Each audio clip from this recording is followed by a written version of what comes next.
could be one of the biggest boosts to Americans and the economy, wiping out some student loan debt.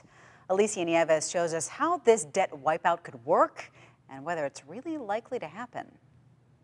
President-elect Joe Biden campaigned on a promise to forgive some student loan debt, and now millions of Americans are hopeful that will happen shortly after he takes office. I think it is one of the most accessible ways that President-elect Joe Biden has to stimulate the economy.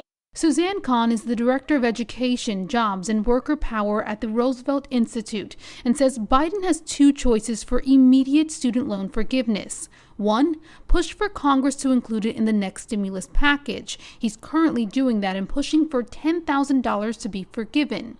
Two, if Congress doesn't include it in the stimulus package, Biden can issue an executive order by authority given to him in the Higher Education Act. Either option could eliminate student loan debt for roughly 15 million borrowers and reduce the debt of another 30 million Americans. It is most likely through executive action, or at least the first movement we'll see around it is through executive action.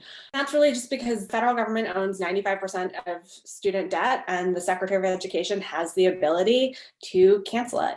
I mean, my sense is it's not inevitable. Neil McCluskey is the director of the Center for Educational Freedom at the Cato Institute and says student loan forgiveness, especially through executive order, could be the most controversial way to go.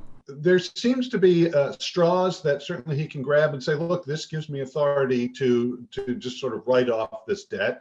Other people say it's not clear in the law that he can do that. And so if he were to try to cancel debt through executive action, it would probably end up in court, and it would be a pretty long court battle. So if you're at home wondering what this means for your student loan debt, ultimately, it is now more likely than ever before that some of your debt could be forgiven, but still nowhere close to guaranteed.